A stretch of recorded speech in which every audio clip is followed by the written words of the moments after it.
the case study, what would you do? Okay. So in an essay, it is possible that you could be asked to explain how rational consumers, okay, our rational consumers and producers, okay, how rational and consumers, producers and consumers interact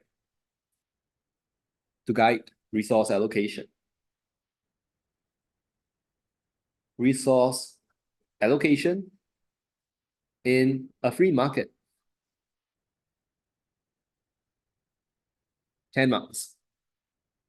Very likely. Then, you know what? In part B, they will perhaps ask you why this causes market failure. Okay? So this is version 1. Okay? So in this answer, I will do something called CPM. Oh, if you find this familiar, we talked about CPM recently. Okay? So what is CPM? I show you. Okay?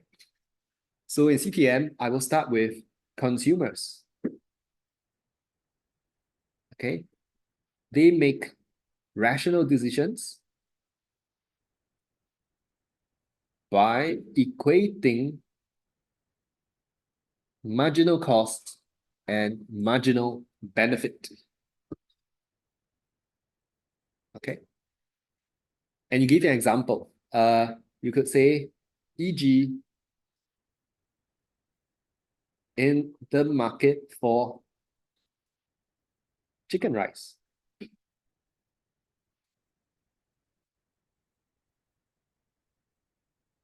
Can you also give me some sense of why do I talk about market for chicken rice? Why not the market for houses?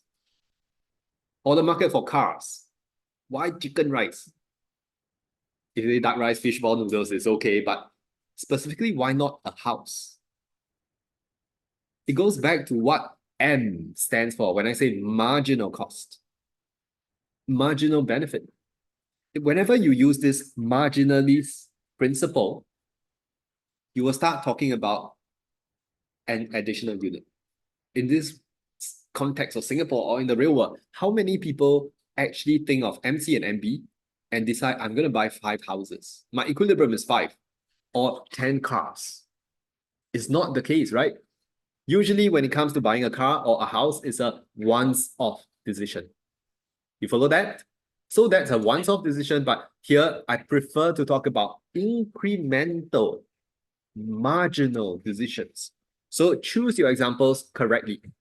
Don't later you have the correct framework and then you talk about a wrong context. Okay? So in the market for chicken rice, we assume the consumer aims to maximize satisfaction. Okay? What's another word for satisfaction? What else can you say? If you don't say satisfaction and you ask me, hey, Chuck, can I say consumer supply? No problem. Go ahead. What else can you call it? Satisfaction, consumer surplus.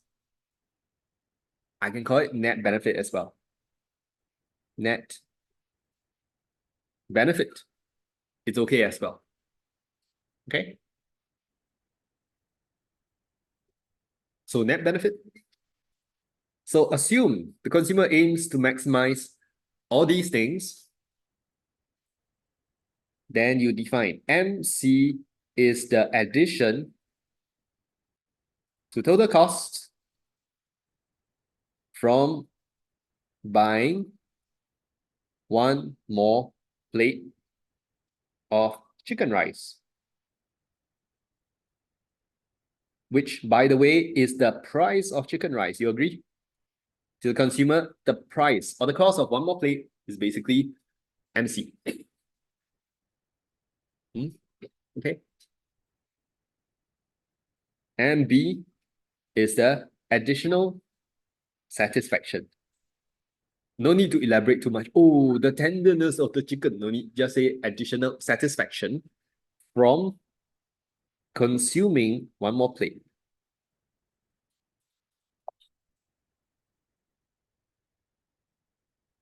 One more plate of chicken rice. Okay.